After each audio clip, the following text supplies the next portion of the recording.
जय हिंद दोस्तों, मैं आपका अपना educator Shailesh Patidar Indore defence academy का आपका बहुत बहुत स्वागत करता हूं। और आज की क्लास की शुरुआत करेंगे हमेशा की तरह दो लाइनों के साथ कि यूं मिल ही जाएगी मंजिल भटकते भटकते, गुमराह तो वो है जो घर से निकले ही नहीं।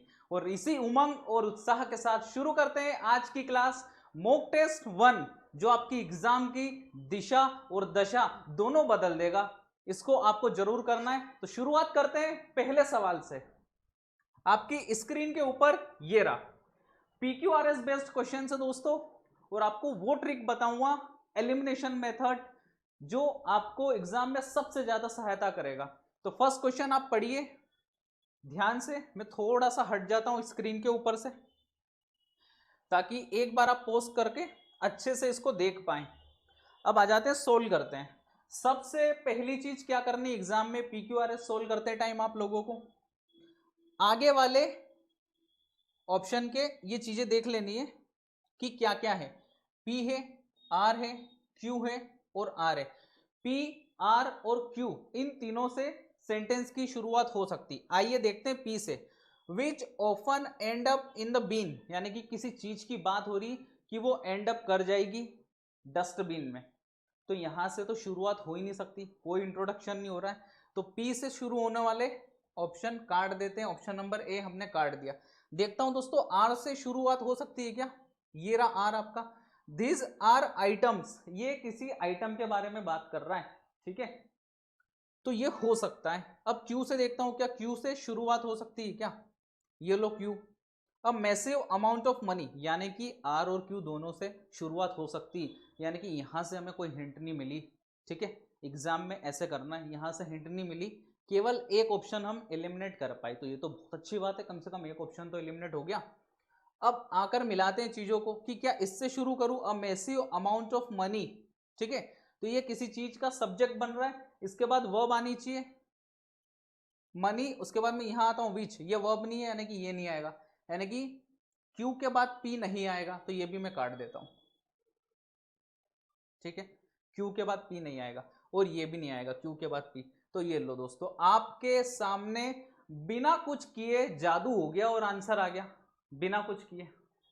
तो इस तरीके से आपको एग्जाम में करना है, ना तो मैंने जमाए सेंटेंस इधर उधर, एलिमिनेशन ही ऐसा किया कि जो सर्वगुण संपन्न आंसर है हमारे सामने आ गया। बढ़ते हैं अगले क्वेश्चन की तरफ।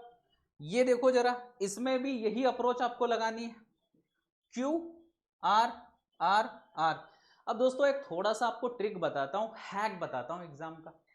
एग्जामिनर की साइकोलॉजी से भी खेलना आना चाहिए आप लोगों को। कैसे, उसने तीन ऑप्शन में आर आर और आर दिया है, यानी कि मान लो कि यह बात तय है कि आर से ही सेंटेंस शुरू होगा, ठीक है, ये बात तो तय मान लो, मैं बोल रहा हूं आपको, ठीक है, तो आर से शुरू हो रहा है। अब आकर देखते हैं द प्रेसिडेंट वॉज, और वॉज के बाद इलेक्टेड आता है, ये पूरी दुनिया को पता है, प्रेसिडेंट वॉज इलेक्टेड आएगा। तो आर के बाद क्या आएगा पी, तो यहां भी आर के बाद पी, यहां भी आर के बाद पी, इसको काट दो, ठीक है। To tackle violent crime with a clear mandate, ठीक है, तो फिर क्यों आ जाएगा आर के बाद पी क्यू एस। देखो दोस्तों ये लो, तो मैंने आपको पहले ही हैक बता दिया था। तो कभी कभी फंस भी जाओ ना एग्जाम में, तो दोस्तों साइकोलॉजी से खेलना सीखो एग्जामिनर की, कि कहाँ ऑप्शन में आपको फंसाना चाह रहा है, उसको हम वैसे एलिमिनेट कर देंगे। इसको मैंने आपको बता दिया था कि इसको वैसे ही काट दो, ठीक है, तो इस तरीके से धक्का देकर काट देना है हमें। बढ़ते हैं अगले क्वेश्चन की तरफ। इसी तरीके से मैं सॉल्यूशन कराता हूं दोस्तों, रटवाने का काम तो है ही नहीं, ठीक। बीइंग अ मैन, फिर से वही कर लेते, देखो पी है पी है पी है और पी है, यानी कि पी से शुरू हो रहा है, ये बात पक्की हो गई। हमें बताएं being a man was his biggest weakness, man होना बिगेस्ट वीकनेस है क्या।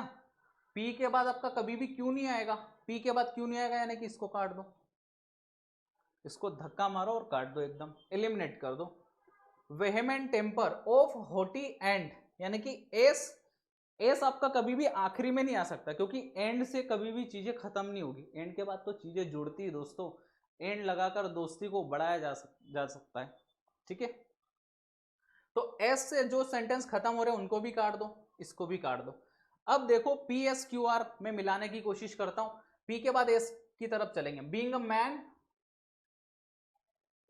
ऑफ होटी एंड, एस आ रहा है, फिर आर की तरफ जाओ, ये रहा आर।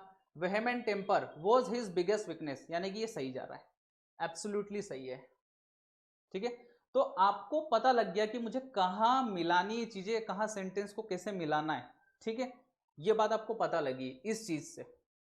ठीक है, तो डायरेक्टली किसी भी सेंटेंस में आपको मिलाने नहीं बैठना है कि मैं कहाँ से कैसे चीजें मिला दूं, नहीं मिलाना है, पहले एलिमिनेट करना है। यहां देखो आप, इसमें भी देखो आप, आर से शुरू हो रहा है, आर से शुरू हो रहा है, पी और आर। तो मैंने क्या बात सिखाई है, एग्जामिनर के दिमाग से खेलना। आर आर आर, यानी कि इसको तो आप काट दो, इसको तो आप काट दो, एक ऑप्शन आपने काट दिया। अब पढ़ते हैं, minister of health of the Russian federation discuss the ongoing Covid crisis, यानी कि पी के बाद क्यू आएगा, पी के बाद क्या आएगा, क्यू। ये बात तय हुई, यहां पी के बाद क्यू है, यहां पी के बाद क्यू, यहां नहीं है दोस्तों, काट दो, तुरंत काट दो। हमें जीवन में कॉम्प्लेक्सिटी चाहिए ही नहीं, बिल्कुल भी नहीं चाहिए, हमें सिंप्लिसिटी चाहिए। ठीक है, अब क्या करना है, दो ऑप्शन है, दोनों को मिला लो, हमारे पास तो ऑप्शन है ना। आर एस पी क्यू मिलाता हूं देखकर, आर ये रहा, द मीटिंग चेयर्ड और एस बाय मिखेल मुराश, तो ये तो सही लग रहा, आर के बाद एस आएगा। फिर पी आएगा क्या दोस्तों, मिनिस्टर ऑफ हेल्थ, ये मिखेल मुराश के बारे में बता रहा है कि ये मिनिस्टर ऑफ हेल्थ है रशियन फेडरेशन का, और इसने डिस्कस करी ऑनगोइंग कोविड क्राइसिस, यानी कि यही हमारा सही उत्तर है, ये आपका गलत है। इस तरीके से PQRS करना है आपको, मजा आ जाएगा। ठीक है, फिर से आते हैं, P देखना है, R देखना है, R और P।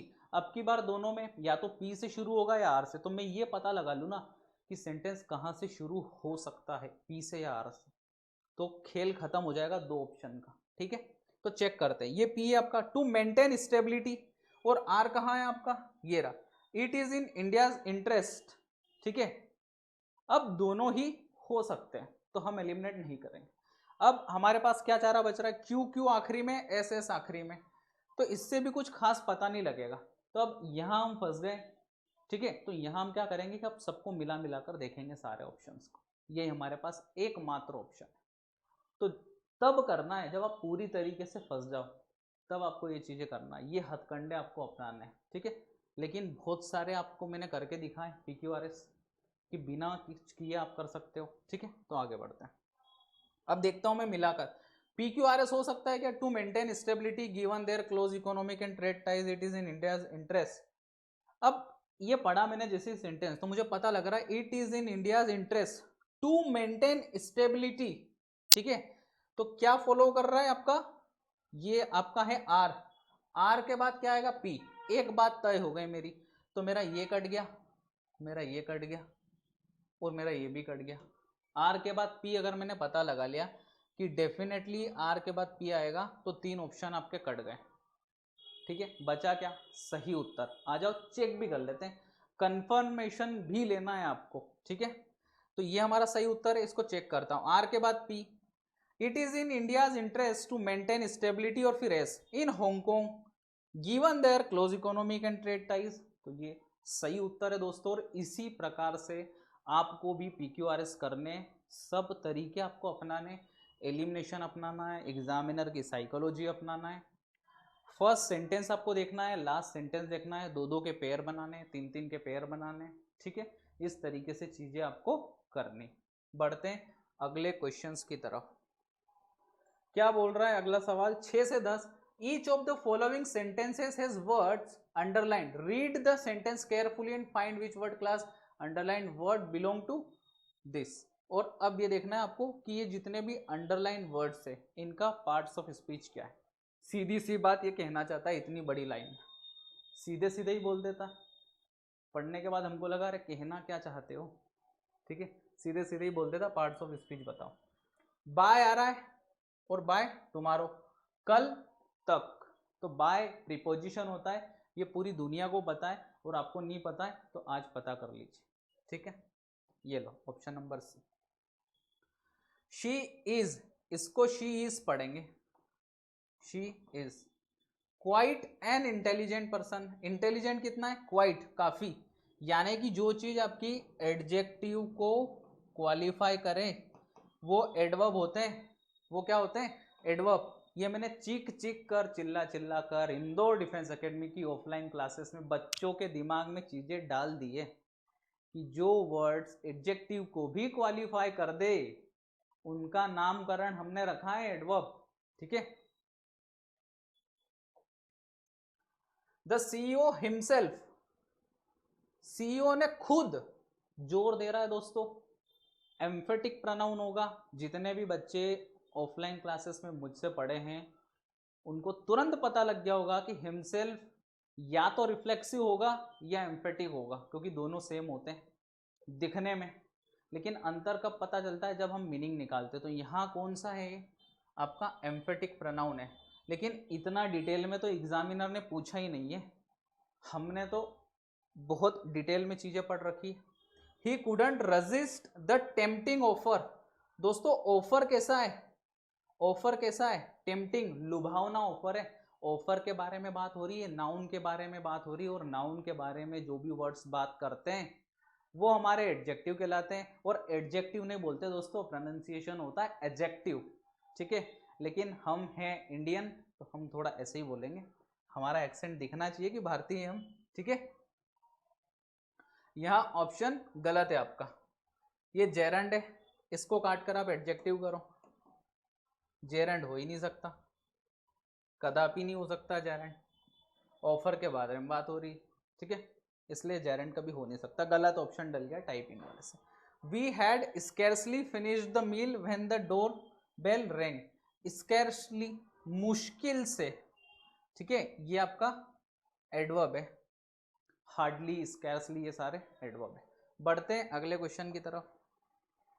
ये देखो जरा, अब क्या कह रहा है, अपोजिट। तो इससे ही पता लगा लेना है, पूरी रामायण नहीं गाना है यहाँ पर पढ़ के एग्जाम में, इतना पता लगा लेना है कि अपोजिट लिखा है तो अपोजिट वर्ड्स पूछ रहा है, बात खत्म। ठीक है। This drug is known to have adverse, उल्टे। एडवर्स का मतलब उल्टे। तो अनफेवरेबल, श्रूड, राइल, ये सब हो ही नहीं सकते, क्योंकि एक ही उल्टा शब्द दिख रहा है, बेनिफिशियल। ठीक है, हमारे विरुद्ध कोई चीजें जाती तो उसका अपोजिट मीनिंग निकलेगा कि कोई हमारे फेवर में चीज जा रही है, यानी कि कोई हमारे लिए बेनिफिट। यहां देखते हैं हाउस्ड, यानी कि किसी को घर में रहने की बात हो रही, हाउस्ड। ठीक है, तो इसका उल्टा होगा किसी को घर से निकाल दो आप। तो अकोमोडेट तो हो नहीं सकता, क्योंकि ये तो सिनोनिम है, तो ये हो नहीं सकता। गिवन इन, एडाप्ट, ये ढाल लेना, ये भी नहीं हो सकता, ये भी नहीं हो सकता। एक्सपेल यानी कि देश निकाला होता है, देश निकाला, या फिर किसी को कहां से निकाल देना, एक्सपेल का मतलब। तो यही आपका सबसे सुटेबल आंसर है। He was completely impervious to criticism. Impervious का मतलब होता है दोस्तों कि जिद्दी है। ठीक है, उसको कुछ फर्क नहीं पड़ रहा है। ठीक है, आप ढीठ भी बोल सकते हो, ऐसा भी बोल सकते हो। ठीक है, तो उसका उल्टा फ्लेक्सिबल इंसान होगा। और एक ही आपका मेलिएबल ऑप्शन, मेलिएबल और डक्टाइल होते हैं ना आपके मेटल्स, केमिस्ट्री में आपने पढ़ा होगा। These policies are inimical to the interest of society. Society के लिए खतरा है, हानिकारक है, घातक है, ऐसा बोलना चाह रहा है। तो ओरिजिनल, नोवेल और कॉमन प्लेस तो हो नहीं सकता। ठीक है, कंजेनियल यानी कि दोस्ताना, यानी कि अच्छी बात है, तो अच्छी बात ही होगी ना, बुरी बात का उल्टा अच्छी बात होगी। The proposal offered both sides a way out of the diplomatic impasse. Impasse का मतलब होता है डेडलॉक, चीजें फंस गई है, ना आगे बढ़ पा रहे, पीछे जा रहे, ना कुछ हो पा रही है ग्रोथ, कुछ नहीं हो रहा है, इम्पासे हो गया। तो इसका मतलब हो रहा है ब्रेक थ्रू, जिसका मतलब होता है नई शुरुआत। है डेडलॉक, टोल, टेलबैक, लॉक जाम, ये सब इसके सिनोनिम है। और हमसे पूछा है एंटोनिम। तो एग्जाम में बच्चे कई बार सबकॉन्शियस ब्रेन में बिठा लेते हैं कि हमें सिनोनिम ही पूछा है, तो थोड़ा ढंग से भी पढ़ लेना कि दोस्तों पूछा क्या है, वरना मार्क्स नेगेटिव होते देर नहीं लगेगी। ठीक है, अब ये पैसेज है दोस्तों, तो पैसेज मैं आपको नहीं करवा रहा हूं, ये देखते हुए कि बहुत आसान सा पैसेज है, बहुत आसान है पैसेज, बहुत ज़्यादा आसान है। तो ये आप खुद से कर पाओगे, बहुत आसान है, चीज़ें पढ़ना है और इसमें से फैक्ट्स निकालना है, बस इतना ही करना है। ठीक है, इसलिए बहुत आसान है, तो मैंने छोड़वा दिया। ये आपको होमवर्क दे देता हूँ। वी नीड टू स्क्रूटनाइज, अब यहां पढ़ लेना है कि पूछा गया, तो हम एक वर्ड पढ़ लेंगे, नियरेस्ट इन मीनिंग। तो स्क्रूटिनाइज का मतलब ढूंढना, किसी चीज के बारे में खोज करना, खोजबीन करना। तो एप्रहेंड तो नहीं होगा, चेक होगा, सामने सामने दिख रहा है सीधे सीधे। जब सीधे सीधे आंसर दिखे तो हमें ज्यादा दिमाग नहीं लगाना है, ठीक है। दिमाग कब लगाना है दोस्तों? जब चीजें कुछ भी पता नहीं हो, कुछ आइडिया ना हो हमें, ठीक है, तब दिमाग लगाना है हमको। इमीडिएसी यानी कि इमीडिएट चीजें चाहिए, तुरंत, ठीक है, तुरंत के लिए इंस्टेंटेनियसनेस हो जाएगा। रिपरक्यूशंस का तो प्रभाव होता है, ठीक है, तो तुरंत सीधे सीधे आ रहे हैं, थोड़े सिनोनिम आसान है। I never forgot his parting, यहाँ ये पार्टिंग का बताना है, पार्टिंग वर्ड्स।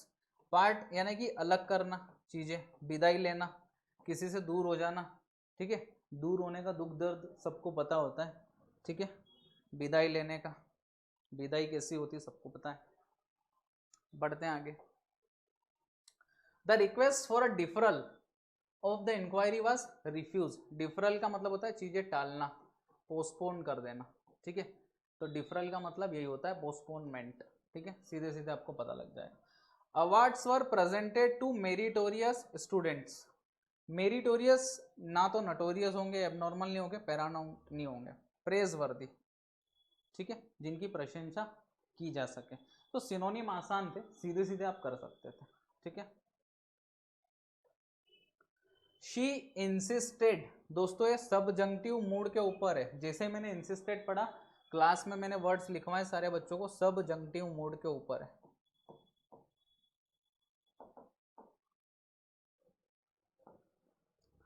और उसमें क्या होता है, चाहे सिंगुलर हो या प्लूरल हो, हमें ऐसे यस नहीं लगाना होता है। देख लेते हैं, ही लेफ्ट तो होगा नहीं, दैट ही लीव इमीडिएटली, उसने जोर दिया कि भाई अभी के अभी निकलो, मैं ये चाहता हूं कि अभी के अभी निकल जाओ, ठीक है, तो ऑप्शन नंबर सी हो जाएगा।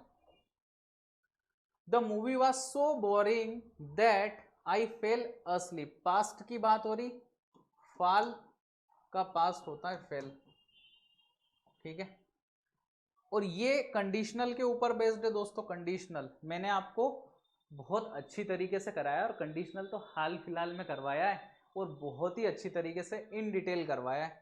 तो ये आपको पता होगा कि हैड प्लस V3 के साथ वुड हैव V3 आएगा।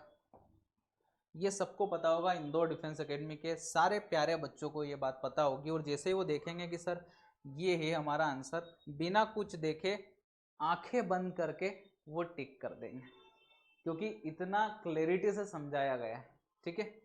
और दिमाग में ये भी बता दिया गया है कि ये चीज़ें आपको याद रखनी कैसे हेल्प करती है, वो आपको आज पता लग गया होगा, ठीक है। बढ़ते हैं आगे। They were shocked when they found out the truth. Find out का मतलब होता है ढूंढना, उसका पास्ट है found out. She always makes sure that her work to be done on time, that her work is done on time. ये B होगा इसका, ठीक है, ये तो हो ही नहीं सकते कुछ भी। और ये इन दोनों में बहुत सारे बच्चों को कंफ्यूजन हो सकता है, तो बी वाला ऑप्शन आपका हो जाएगा।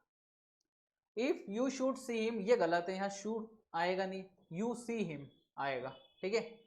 इफ यू सी हिम, अगर तुम उसको देखते हो, टेल हिम कॉल मी नहीं होगा, tell him to call me, ठीक है, tell him to call me, ठीक है। छूट गया क्या, नीचे वाला छूट गया। He speaks English as if, as if भी मैंने कंडीशनल में करवाया है, और इसके साथ सब बच्चों को समझ आ गया होगा, वर आएगा और बात यही खत्म हो गई होगी, ठीक है। लेकिन वर है, देखो ऑप्शन में है, ठीक है, ही वर अ नेटिव। तो ये चीजें पढ़ाना, समझाना, सब चीजें बताना जरूरी है, समझाना जरूरी है, लेकिन ये भी बताना जरूरी साथ में कि एग्जाम में किस टाइप से क्वेश्चन आएगा, आपको क्या चीज याद रखनी जिससे आपको मदद मिलेगी एग्जाम में, वो सबसे इंपॉर्टेंट है दोस्तों। They went to the store to buy groceries, ये तो आपकी रीडिंग के ऊपर बेस्ड चीजें थी, रीडिंग के ऊपर, ठीक है। As soon as he arrives, we could तो पास तो हो नहीं सकता है, अभी की बात हो रही।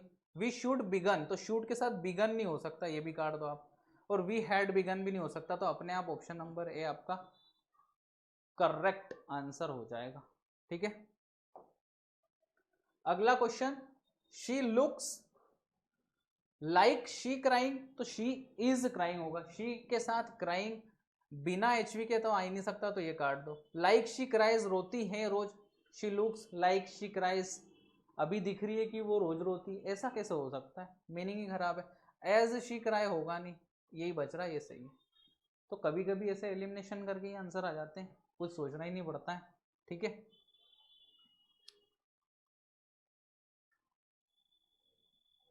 बढ़ते हैं अगले क्वेश्चंस की तरफ। इडियम, हिट, पे, डर्ट। अब देखो ईडीएम में ऐसा दोस्तों कि कभी आपको ईडीएम नहीं याद है ना तो छोड़ दो, माइनस मार्किंग मत लो। ईडीएम में आप अंदाजा नहीं लगा सकते, ये बात का आपको ध्यान रखना है। हिट पे डर्ट का मतलब होता है रिजल्टिंग इन सक्सेस, कोई वैल्यूएबल चीजें आपको मिल गई है, ठीक है, तो सक्सेस मिल गई आपको, ठीक है। एज द क्राउड फ्लाइज, इसका मतलब होता है शॉर्टेस्ट डिस्टेंस, शॉर्टेस्ट डिस्टेंस, ठीक है। अब आपको अंदाजा लगाना है ना स्ट्रेट लाइन, इसका मतलब ये होता है, क्योंकि शॉर्टेस्ट डिस्टेंस हमेशा स्ट्रेट लाइन में ही होती है, ठीक है। आपने बहुत बार देखा होगा राइट एंगल ट्रायंगल में, ठीक है, ये आपकी शॉर्टेस्ट डिस्टेंस होती है, यहाँ से यूं करके यूं हुआ तो टाइम लगेगा, ये शॉर्टेस्ट पाथ है, तो हमेशा स्ट्रेट लाइन में होता है, इस तरीके से आप याद रख सकते हो, ठीक है। मंकी बिजनेस का मतलब क्या होता है, धोखेबाजी वाले बिजनेस, डिसिटफुल डीलिंग्स, ठीक है। ज्यूरी इज स्टिल आउट, इसका मतलब है कि अभी तक डिसीजन नहीं हुआ है, जज ने डिसीजन अभी तक नहीं दिया है, तो option number B. Fish in the troubled waters, यानी कि मछलियों को पानी से बाहर निकाल लोगे तो अनकंफर्टेबल ही महसूस करेगी ना दोस्तों, तो ये लो, ये आंसर हो गया आपका। अब ये आ गया आपका फिल इन द ब्लैंक्स है, ये फिल इन द ब्लैंक्स है, और ये 41 से 50 तक ये जो पैसेज दिया है ना थोड़ा फिल इन द ब्लैंक्स, मेरी ये राय है इसमें कि थोड़ा सा नॉलेज बेस्ड हो गया है, थोड़ा सा, तो किन्हीं बच्चों के आंसर्स गलत भी आ रहे हैं, और अगर आपको लग रहा है कि थोड़ा टफ है तो आप स्किप कर सकते हो क्वेश्चंस। क्यों? क्योंकि बाकी का पोर्शन जो पेपर का है वो थोड़ा आसान है, तो यहाँ आप आपकी सूझबूझ लगाकर क्वेश्चंस स्किप कर सकते हो, नेगेटिव मार्किंग से बच सकते हो, तो ये सारे बच्चों को मैं हिदायत दूंगा, ठीक है। तो याद रखना इस बात का, ठीक है, डरना नहीं है कि गलत है, यह टफ है, हमें नहीं आता है, ठीक है। ध्यान से देखो, climate change is affecting our oceans as global temperature से, ठीक है, तो राइज आ जाएगा, टेम्परेचर बढ़ने को राइज, तो ये तो आसान था, सारे लोग कर सकते थे इसको, इतनी नॉलेज तो सबको थी। The oceans absorb more heat leading to ocean, अब देखो यहां अगर किसी को दिक्कत आ रही, क्योंकि ये थोड़ा सा नॉलेज बेस्ड है, ठीक है। अब बात ये है कि हीट होगी तो चीजें वार्म ही होगी, ऑब्वियसली कूल नहीं होगी, ब्रीज नहीं होगी, ठीक है। अब बॉइलिंग भी हो सकती है, ठीक है। अब बोलोगे, बहुत बच्चे बोल सकते हैं सर बॉइल भी तो हो सकती है, लेकिन बॉइल नहीं होती दोस्तों, इतनी हीट भी नहीं आती कि ओशन बॉइल करने लग जाए, ये तो बेवकूफ़ी भरी लॉजिक है, इसलिए हमारा पॉसिबल आंसर ये था, तो एग्जाम में आपको यहाँ बैठ लेना था कि हमें वार्मिंग करना है, ठीक है। बढ़ते हैं अगले क्वेश्चन की तरफ। This warming impacts marine infrastructure, तो होता नहीं मरीन का, इकोसिस्टम बोलते हैं, थोड़ी सी किसी की रीडिंग अच्छी होगी तो वो कर पाएगा, ठीक है। फिर आगे बोल रहा है causing coral bleaching and threatening fish populations, यानी कि फिश पॉपुलेशंस को दिक्कत होगी इससे, ठीक है। हायर कार्बन डाइऑक्साइड लेवल्स कोज ओशियन, अब ओशियन के अंदर हायर कार्बन डाइऑक्साइड का लेवल हो जाता है तो क्या चीज़ें होती है, ठीक है। तो ये आपको अगर नहीं पता था तो यहाँ आप इसको स्किप कर सकते थे, ये थोड़ा सा नॉलेज बेस्ड चीज़ हो गई, ठीक है। इसका आंसर है एसिडिफिकेशन, तो यहाँ ये आपको स्किप कर देना था, दिमाग और सूझबूझ होती तो स्किप कर देते। Which affects shellfish and corals, rising sea levels from melting ice and thermal expansion, protect करेंगे क्या rising sea levels from melting ice and thermal expansion, protect करेंगे या इंपैक्ट करेंगे? डेफिनेटली इंपैक्ट करेंगे, किसको? कोस्टल एरियाज को, ठीक है। Low lying regions face a risk of, low lying regions यानी कि जो नीचे के रीजन्स है वहाँ डेफिनेटली ये ग्लेशियर्स और ये पिघलेंगे तो पानी आएगा, तो सूखा तो पड़ेगा नहीं, अर्थक्वेक आएगा नहीं, स्टेबिलिटी होगी नहीं, फ्लडिंग ही होगी। ठीक है, तो यहाँ अभी तक एक क्वेश्चन स्किप करने लायक मिला हमें। ठीक है, बढ़ते हैं 47। Potentially displacing millions, severe weather events are predicted या avoided, slowed, unaffected due to changing ocean condition. तो प्रेडिक्टेड ही आएगा कि इससे बहुत सारे ओशियन कंडीशन चेंज होने से सेवरल वेदर इवेंट्स हो सकते हैं, यानी कि बादल फटना, ये सब चीज़ें हो सकती है। अब थोड़ा सा नॉलेज बेस्ड, अगर किसी को लग रहा है तो ये भी स्किप कर सकता था, रिस्क ना लेकर। तो 2 क्वेश्चन स्किप कर रहा है 50 में से, तो कोई दिक्कत वाली बात। ठीक है, इनमें फिल इन द ब्लैंक्स में, और इनमें वैसे भी 100 में से हमें एक्यूरेसी कितनी चाहिए, 90% भी आ जाए तो बहुत है।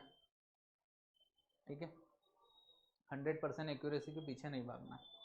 Additionally the oceans health is at risk due to, sediment की वजह से तो होगी नहीं ओशियन की हेल्थ, मरीन लाइफ की वजह से तो और अच्छी रहती भैया, न्यूट्रिएंट्स की वजह से तो सब काट दो, प्लास्टिक वेस्ट की वजह से आप आए दिन सुनते रहते हो समुद्र में इतना पानी है और उसमें इतना प्लास्टिक है, फलाना है, जो भी है, तो थोड़ा सा दिमाग लगाते तो आप प्लास्टिक वेस्ट ही करते हैं। Disrupting the balance and threatening species, यानी कि इसकी वजह से क्या हो रहा है, जितने भी जीव जंतु है समुद्र में उनको दिक्कत हो रही है।